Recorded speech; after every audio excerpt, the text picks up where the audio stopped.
Hi friends, நீங்கள் கமெண்ட்ஸில் கேட்ட ஒரு சில கொஸ்டினுக்கு நான் உங்களுக்கு ஆன்சர் பண்ணுறேன்.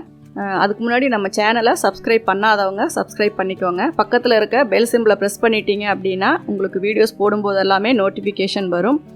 உங்களுக்கு டவுட்ஸ் இருக்கிற கொஸ்டினுக்கெல்லாம் அது ஆன்சராகவும் நான் பண்ணியிருப்பேன், வீடியோஸாகவுமே நான் போட்டிருப்பேன். அதனால் உங்களுக்கு என்ன டவுட் வருதோ அதுக்கு நீங்கள் கமெண்ட்ஸில் எனக்கு சொல்லுங்கள்.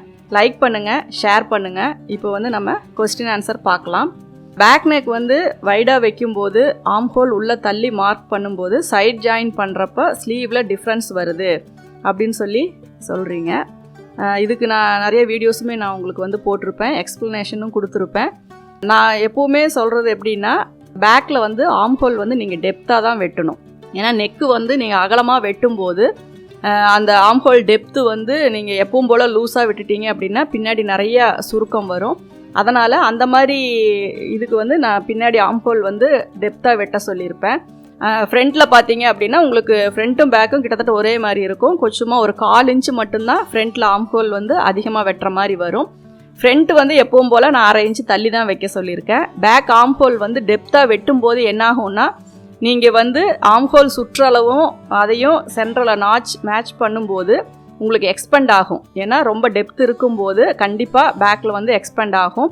நீங்கள் அளவு ஆர்ம்ஹோலுடைய இதை நான் ஒரு 1/4 இன்ச்சு குறைச்சி தான் நான் வைக்க சொல்லியிருக்கேன். இப்போ 15.5 இன்ச்சு வருது அப்படின்னா 7.25 வர மாதிரி வைக்க சொல்லியிருக்கேன். அதுவே நீங்கள் தைக்கும்போது எக்ஸ்பெண்ட் ஆகும் அப்படிங்கிறனால தான் ஒரு 1/4 இன்ச்சு குறைச்சி கூட வைங்க அப்படின்னு சொல்லியிருப்பேன். ஏன்னா கட்டிங்கில் இந்த 1/4 இன்ச்சு 1/2 இன்ச்சு அப்படிங்கிறது ஒவ்வொரு கட்டிங்கும் நம்ம எப்படி போடுறோமோ அதுக்கு தகுந்த மாதிரி, அதாவது எல்லா அளவுகளுமே குறைச்சி போடும்போது உங்களுக்கு வேறு எந்த ஒரு ப்ராப்ளமும் வராது. அதிகப்படுத்தும் போது தான் இந்த பிரச்சனை எல்லாமே வரும். இப்போ நார்மலாக பார்த்தீங்க அப்படின்னா front neck 5.5 inch, back neck ஒரு 5.5 இன்ச்சு வருது அப்படின்னா இதில் நீங்கள் எந்த சேஞ்சஸுமே பண்ண தேவையில்லை. ஆர்ம்ஹோலாக இருக்கட்டும், ஃப்ரண்ட் நெக்காக இருக்கட்டும், அந்த சைடில் கட் போடுறது, இது எல்லாமே நீங்கள் நார்மலாக போட்டிங்கன்னா போதும், எந்த ஒரு கம்ப்ளைண்ட்டுமே வராது. இந்த ஷோல்டர் ஃபால் ஆகிறது, இந்த நாச்சஸ் மேட்ச் ஆக மாட்டேங்குது அப்படிங்கிற பிரச்சனையெல்லாம் வராது. அதே மாதிரி இடுப்பு இறக்கம் நார்மலாக 13 வரைக்கும் ஓகே, 13 வரைக்கும் ஓகே. நார்மலாக நம்ம இடுப்பு வரைக்கும் தான் ப்ளவுஸ் போடணும். நம்ம ஷர்ட் மாதிரியெல்லாம் நெக்கு டெப்த்து வச்சு போடும்போது தான் உங்களுக்கு என்னாகும் அப்படின்னா அந்த ஷோல்டர் ஃபாலு அந்த இது எல்லாமே வரும். அதே மாதிரி ப்ளவுஸ் போடும்போது நார்மலான ஒரு ஃபிட்டிங்கில் போடணும். ரொம்ப லூஸாகவும் போடக்கூடாது, ரொம்ப டைட்டாகவும் போடக்கூடாது. அதனாலேயும் உங்களுக்கு இந்த ஷோல்டர் ஃபால் எல்லாமே வரும். மேக்ஸிமம் ஷோல்டர் அட்ஜஸ்ட்மெண்ட் பண்ணுறது நம்ம சைடு ஆர்ம்ஹோல்லேருந்து இடுப்பு வரைக்கும் உள்ள மெஷர்மெண்ட்டில் தான். அதே மாதிரி ஸ்லீவ் ஃப்ரீயாக உள்ளே போகணுன்னு சொல்லியிருக்கேன். அது ரொம்ப டைட்டாக இழுத்து போட்டிங்க அப்படின்னாலும் உங்களுக்கு ஷோல்டர் லூஸ் வரும். ஒரு ப்ளவுஸை போடும்போது ஆர்ம்ஹோல் வரைக்கும் கரெக்டாக ஃபிட்டிங் வரணும். அதுக்கப்புறம் ஃபஸ்ட்டு ஹூக்லேருந்து கீழே 5 ஹூக்கு 6 ஹூக்கு வைக்கிறோம், அது வரைக்கும் கொஞ்சம் டைட் பண்ணி இழுத்து தான் போடணும். அந்த மாதிரி இருக்கும்போது தான் உங்களுக்கு இந்த ப்ராப்ளத்தையெல்லாம் நம்ம சால்வ் பண்ண முடியும்.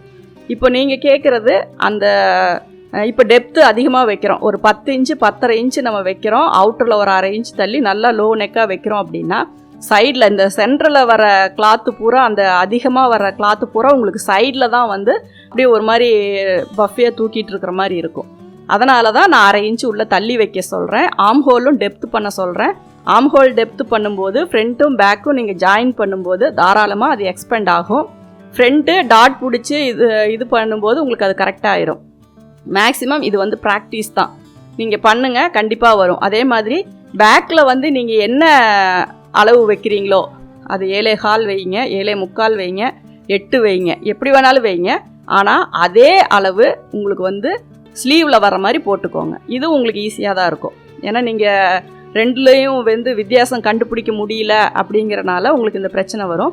நீங்கள் ஆர்ம்ஹோலில் என்ன அளவு வைக்கிறீங்களோ அதே அளவை ஸ்லீவில் வச்சிட்டிங்க அப்படின்னா ஃப்ரண்ட்டு உங்களுக்கு அட்ஜஸ்ட் ஆகிக்கும், பேக் ஈஸியாக உங்களுக்கு மேட்ச் ஆகிக்கும். இதில் ப்ராப்ளம் வரக்கு வழியே இல்லை. நீங்கள் ட்ரை பண்ணி பாருங்கள். அதான் 2 மெத்தடு. ஒன்று எக்ஸ்பெண்ட் ஆகும் துணி நீங்கள் தைக்கிறத பொறுத்து, இன்னொன்று ஆர்ம்ஹோலில் எவ்வளோ அளவு வைக்கிறீங்களோ சுற்றளவு அதே அளவு ஸ்லீவுக்கு வச்சுக்கோங்க. இந்த மாதிரி பண்ணி பாருங்கள், உங்களுக்கு கண்டிப்பாக இந்த ப்ராப்ளம் வராது. நீங்கள் ட்ரை பண்ணுங்கள். நீங்கள் தொடர்ந்து இந்த சேனலை பார்த்து யூஸ் பண்ணிக்கணும் அப்படின்னா இந்த சேனலை சப்ஸ்கிரைப் பண்ணுங்கள், பெல் பட்டன் ப்ரெஸ் பண்ணுங்கள், உங்கள் ஃப்ரெண்ட்ஸ் கிட்ட ஷேர் பண்ணுங்கள். அதில் ஏதாவது உங்களுக்கு கமெண்ட்ஸ் தெரிவிக்கணும்னா கமெண்ட்ஸ் பாக்ஸில் போடுங்க. தேங்க்யூ ஃபார் வாட்சிங்.